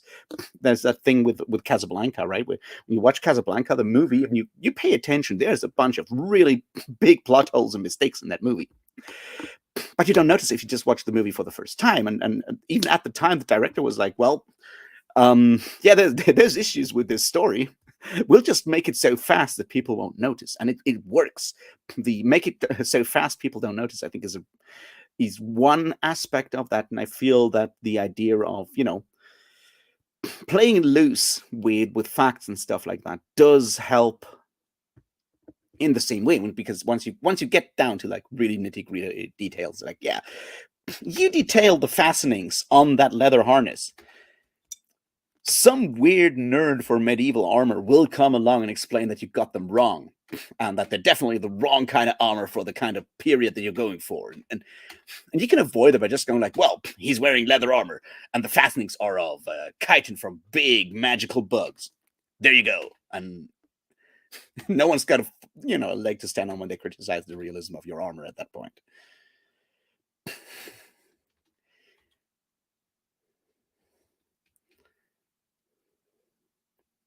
Well, I mean, if it gives you joy to write for yourself, then that's a good thing as well. I mean, obviously, I feel the problem with storytelling, just like any other thing, right? Like reading's in a way the same thing.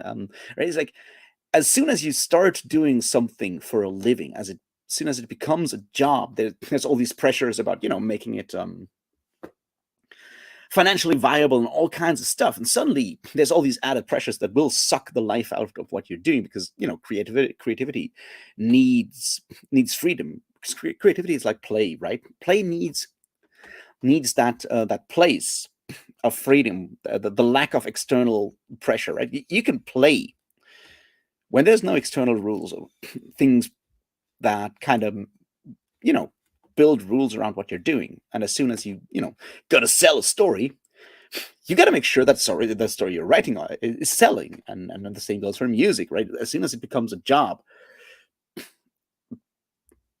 unless you're incredibly successful and don't have to worry about money, as soon as it becomes something with strings attached to it, it makes it very difficult to get in that creative or like free mindset where you can just do whatever the fuck you want, because suddenly you can't anymore. And I think that's something you can see with a lot of writers, with definitely with musicians, when they're a band in a cellar somewhere and they record an album, and suddenly they have to decide whether they want to make this their job. And once it's their job, they need to keep making albums, and they need to make them in a specific time, in a specific time frame. And suddenly you have to do all these things. You need to make sure that it sells enough so that you can actually buy food and stuff. And that does make it more difficult to take freedom, to take the time or the liberties you need to actually try out shit. I feel like laziness is a quality that gets a bad rap oftentimes.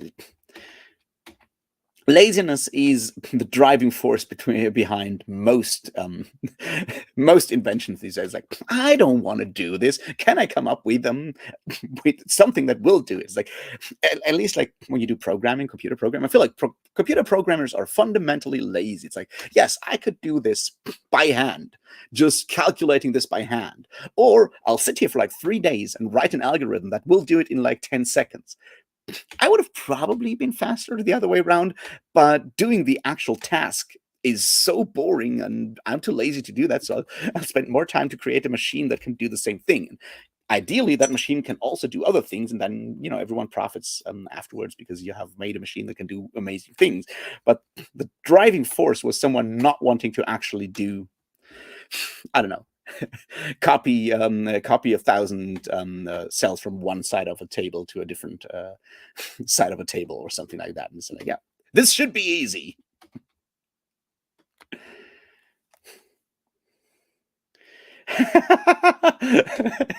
The weapon complaints of Shadiversity. Yeah, fuck that guy. Seriously. Yeah, that's the right approach. I think, Britain. Just tell the story, because at the end of the day, so much about stories is trappings that are added around it. And I'm wondering, like, if the focus we do on, what people call world building these days, how much of that is influenced by our medium, our all media becoming more visual focused and also more detailed, right? Like, um the set design, with like the rise in quality of like computers and so forth, has become more detailed. When we play computer games, suddenly there's all these wonderful visual worlds created for us and stuff like that, and suddenly we expect that, and we focus much more on these details than on the actual plot behind it, because that's front and center, and that's where so much of the flexing happens, right? you tell you're creating like a new first-person shooter, people will be talking about the graphics and the realism of the graphics. They will not necessarily talk about. They'll also talk about the plot, but the selling point is how beautiful it looks.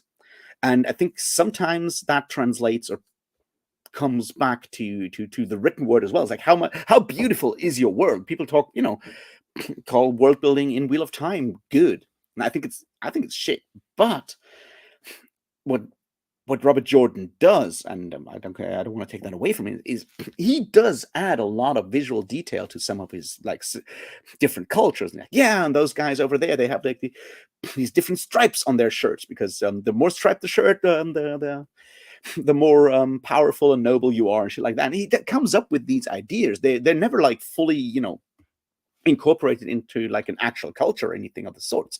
But he doesn't have to do that. And it feels realistic because it has lots of visual details. And I wonder how much of that is sort of like connected to the rising quality of visual representations in both the digital sphere, in the digital sphere, and how that has influenced like the level of detail or bits and pieces added to the visuals of movies as well, and how much we've moved towards that, seeing that as a sign of quality and not just one aspect, and how much that is leading us away from like the focus on the plot behind it.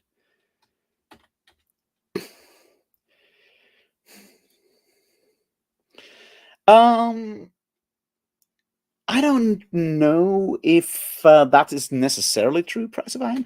I think yes, in part yes, but I think it also kind of depends on what people are doing.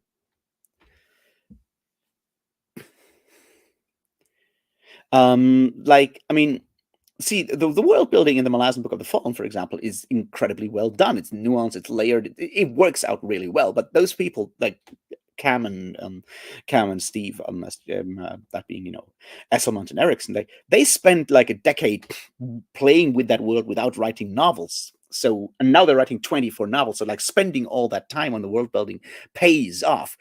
If you do all of that world building and then just like write one, I don't know, 250-page novel, then you probably done the wrong thing. So I think that's part of it. Like, you can do excellent world building. Like, look at Tolkien, right?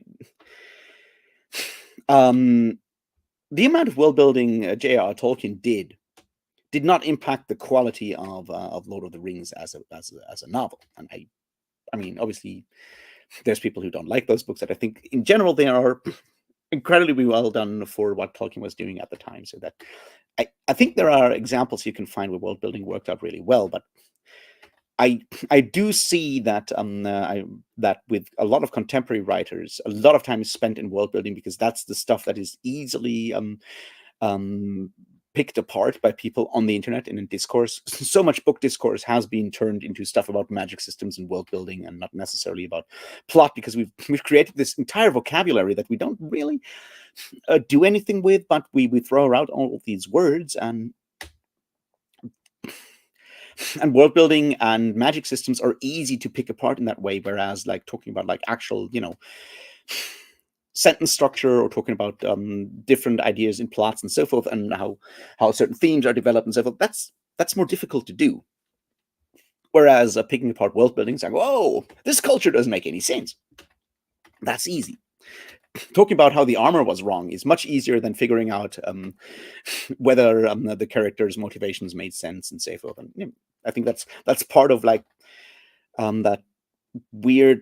I don't want to call it flattening. Like discourse has been flattened in a lot of ways in that regard, but I'm not quite sure how to address that without coming across like a jerk and an elitist who just thinks that people on TikTok have no valid opinions on books, because I think they do have those. I think it's more how the systems we use to talk about art these days are built in a way that automatically flattens that discourse, no matter the intellectual abilities or the background and qualifications of the people doing the discourse. It's just like as soon as you're, as soon as you're on BookTube, you're slowly pushed into the direction of just making tier lists and book hauls. And that doesn't make the people doing these things like dumb or ill-informed or anything of the sorts. It's just that the medium does at least inform the message.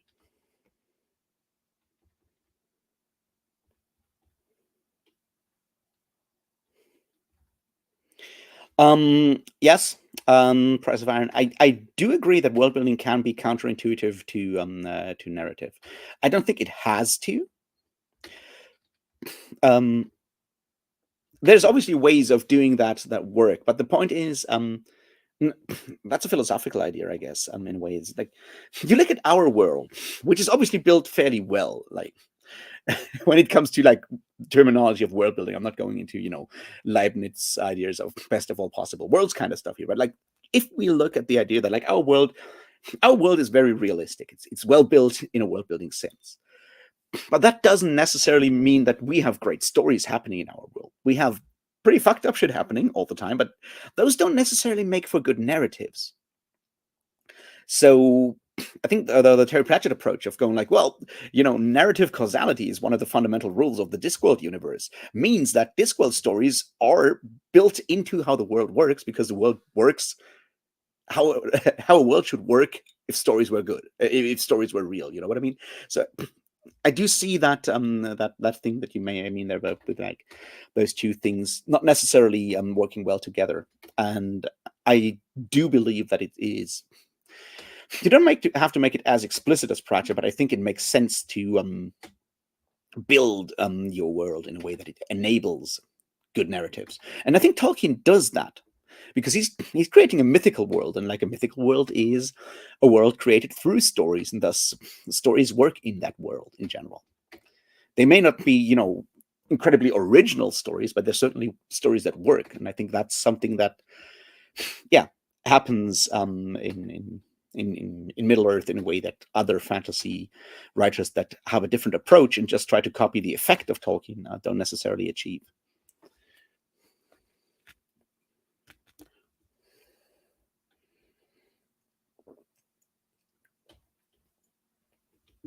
I think everyone should like John Harrison. He's a very good writer. I recently read Light by Harrison, and I really enjoyed it. I hope they'll finally get the other two books of that trilogy released in my region in audiobook format, because otherwise I'll be forced to go a buccaneering. And while there's nothing wrong with being a pirate, and I'm pretty sure I still have an eye patch lying around somewhere, still, it would be neat to actually be able to get it. Is my point here.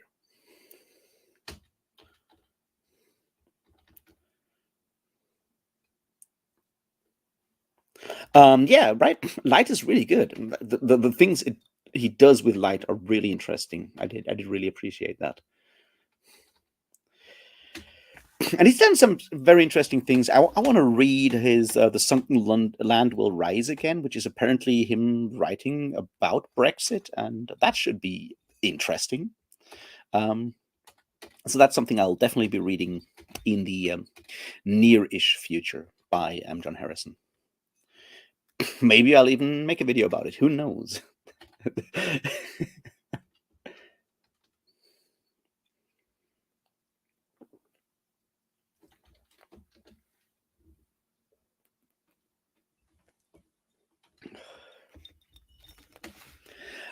Yeah, but yeah, Bericonium is obviously the old one, but it's also like a fix-up, right? And like Bericonium is was originally a bunch of like separate stories set in Bericonium that are sort of like tied together. So there's that. But I do appreciate, you know, the way that people like M. John Harrison, and there's a lot of these folks in fantasy and science fiction that we don't necessarily talk that much about on BookTube or TikTok or Bookstagram or whatever, that do take the form of literature and do take the form of fantasy and play with it and do try to figure out what you can do in fantasy that you can't do in other genres, and that try to do the same, or what you can do in science fiction that you can't necessarily do in other forms of literature, and make the medium sort of its own, the same way that some mostly like indie video games try to do things that only video games can do.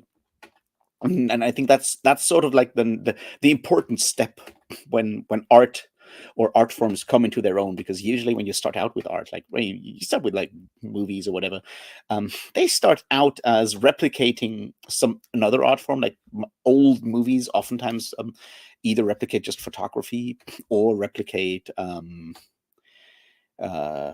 theater, and then suddenly they figure out that you can do stuff in movies that you can't do in like on a stage, and suddenly film becomes actually interesting in a way. Or you know, with photography, it's like, yes, you can make portraits of people, but you could also paint those, and you could paint those realistically or whatever. But what's the thing that, you know, photography can do that painting can't do?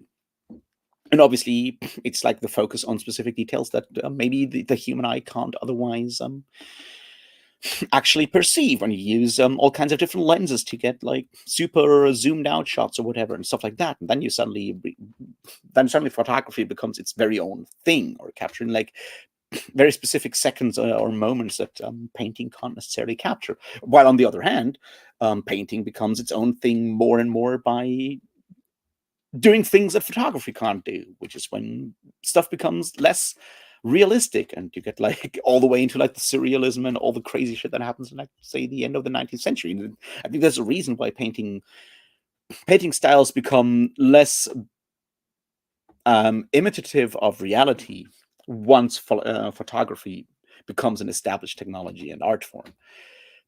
And the same goes with other like technologies and art forms and genres and subgenres over time, right? That you have to find the thing that the genre or art form or whatever you're doing that you can do that nothing else can do, because doing something that another form can do as well, yeah, then why not do it there, right? Yeah, but that's exactly the thing, right? Like, I don't think you're supposed to visualize everything that he's doing in light, and that's part of the part of the point, really.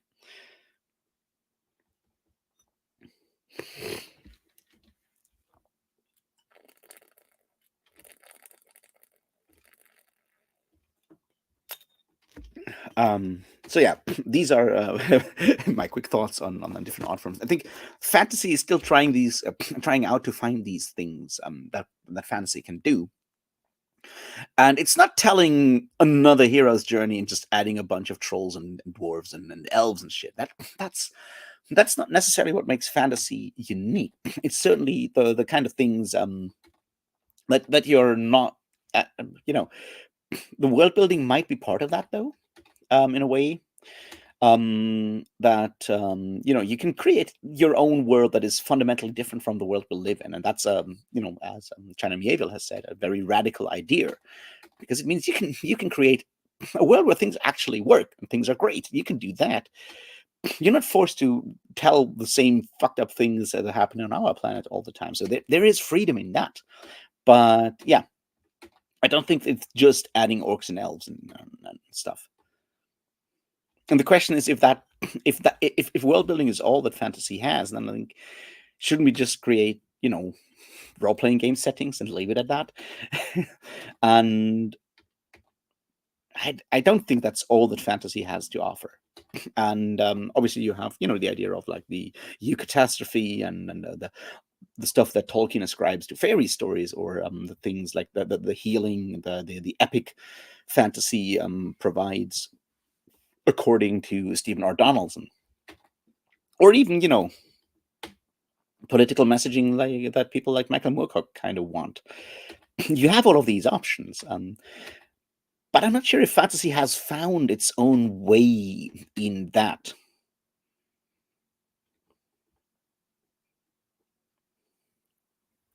Yeah, Miebel, but that's the thing. Like, Miebel has the ability of make his world seem alive, and I think part of that is because Johnny Miebel is a very good writer, but he's also very good at focusing on the things that do that. Like when you read something like Perdido Street Station, he's good at picking out the details and the sensory impressions that make something feel alive. So it's a lot of stench and very gross things in Perdido Street Station, but they make that place come alive in a way that just describing good-looking houses would not do. Well, one idea that I'm sort of having right now as we speak, witness me having an idea, it happens sometimes, is that fantasy up to a point can be liberating. Not just the literature of reconciliation, like Stephen R. Donaldson claims, but fantasy could be seen in a way as liberating, especially for people, marginalized folks, people that are generally not treated well by the systems we've built up for ourselves, because it allows us to live out our dreams, to express our dreams and hopes in a way that realist fiction does not. Realist fiction in a shitty world will always be shitty. It's just how that works. But like fantasy can allow us that, and I think it's sort of like part of why cozy fantasy is so popular, or seems to be popular. Why there is stuff like Legends and Lattes. The next one, which is something B and Bone Dust, Books and Bone Dust, I think. Whatever. Why that one was such a surprise success is because it addressed that, but it didn't come out of nowhere. When you go to, like, say, AO3 and you look at like fan fiction, there's always been fan fiction that is all about people doing exactly that. People writing themselves happy worlds where people are actually happy, where queer people are actually happy, or people with disabilities are actually happy and can do the things they want to do without the world preventing them. Maybe that's the revolutionary aspect of fantasy that we kind of need to focus on, where escapism is not just getting away from it all, but actually creating a better world where we can be happy in. Now, obviously, that's not all of fantasy. You can do all kinds of other stuff in fantasy, but maybe that's one of the unique things, that fantasy can be the language of hope and dreams in that regard. Maybe that's a good thing. I should probably think more about that and turn it into like an actual video at some point. I think there's something there.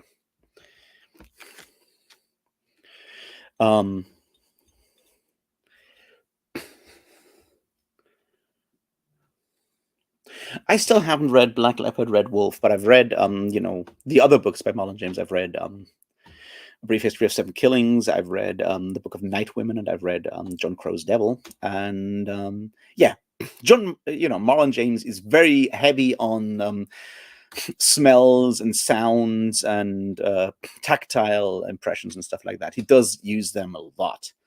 There's a scene in A Brief History of Seven Killings where someone is hiding in like a landfill trash dump kind of place, and it's some of the grossest shit I've ever read. And it's just someone hiding there in all the trash, and it's visceral in a way that very few things I've read are.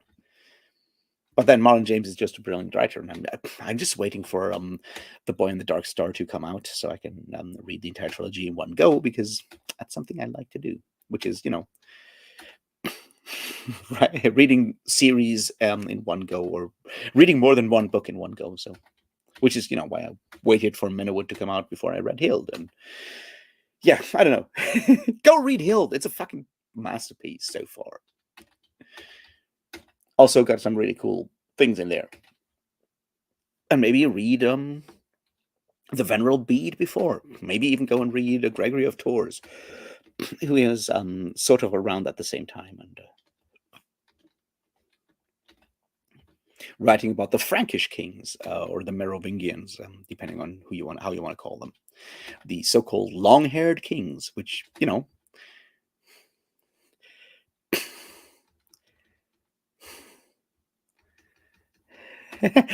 well, Britain. As soon as I've read Black Leopard, Red Wolf, you're the first person I'm going to call, and we can talk about it in detail. And then we'll do the same thing for Moon King, Spider Witch. Other way, Moon Witch, Spider King, Spider Queen, Moon Witch, Spider Queen. I think is the title, right? The second one, something Moon, something Spider, which always makes me think about Ardata and Malazan in a way. But I know there's a lot of like native mythology and stories and legends about Spider Woman, and I assume that's more where the Spider Queen, Spider Witch, Moon Witch, Spider Queen thing comes from. But it's still, it's really cool. So I'm definitely going to read it sooner or later. It's just a matter of time. But then time, it's kind of the problem, right? There's never enough time to do these things.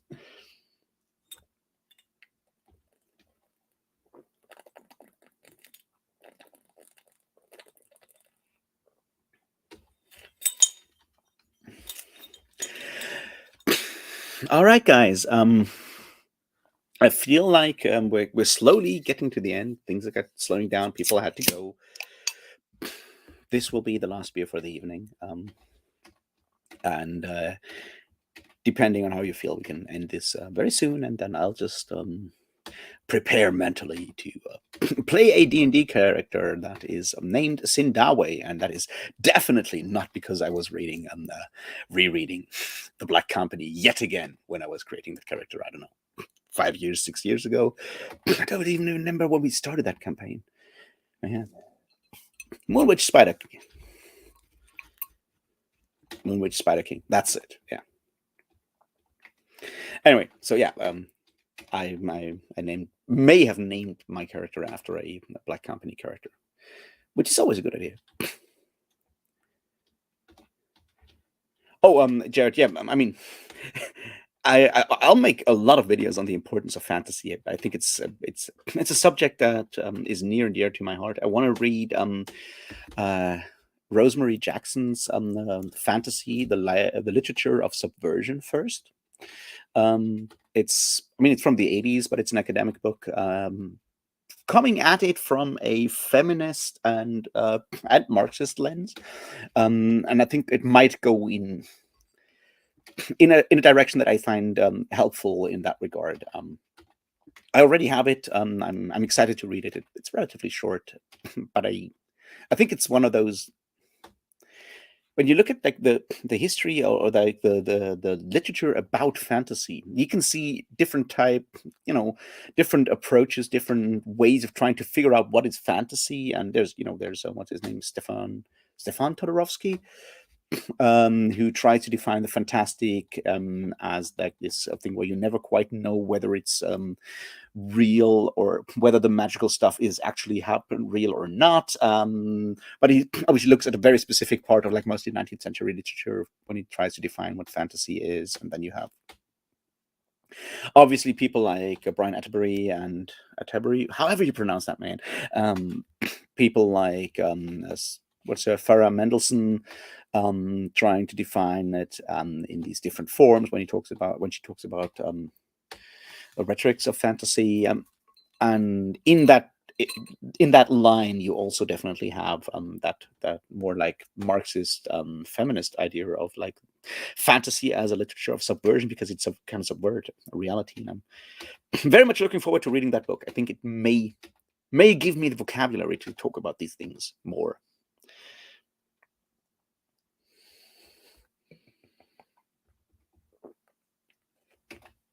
Well, yeah, Britton, good night. Thanks for showing up. Same for you, Ori. Stay safe. Don't go too mad about the absolute insanity going on right now. Stay safe. I hope things will improve sooner or later. I might actually go and actually visit my sister and my brother-in-law and their kid next week because they're currently staying in Germany at my mother's place. So I should probably go and visit my niece. I guess. Yeah, good night, Jared. Thanks for stopping by, and yeah, I guess I'll message you somewhere, and next time or the time after or whenever I'll do the next one, you can just jump in if you have time, and we can have a conversation. I've had guests on these monthly things before, and I feel like we have stuff to talk about, so maybe I'll figure that out. This time around, it was like just super short notice when I realized this week that, oh wait, the month is almost over. So expect a message from me on some form of public forum. I don't know, Discord or whatever. In case you want to join, obviously you can always say no, and then I will definitely not publicly shame you for not coming on my stream. So yeah, thanks everybody for showing up. I did very much enjoy this, as always. Have a great weekend. Do some fun things. Maybe play some Dungeons and Dragons, or maybe play another game. Not everyone has to play Dungeons and Dragons. Way too many people do. Find a niche game. Play like fun. I don't know. Play Fading Suns. Try to get Fading Suns. Or I don't know. Play some Deadlands. If you can stand the weird Western thing they're doing. More people should. It's a fun game. Also needs playing cards and poker chips. So there's that. All right. I just need to figure out where to stop the madness.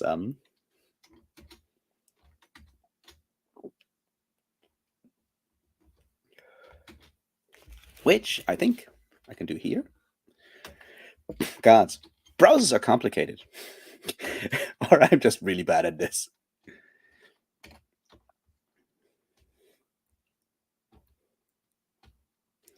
Here's a button that says end stream. I'm going to press this now. And yeah, good night. I'll see you in the next one. Cheers.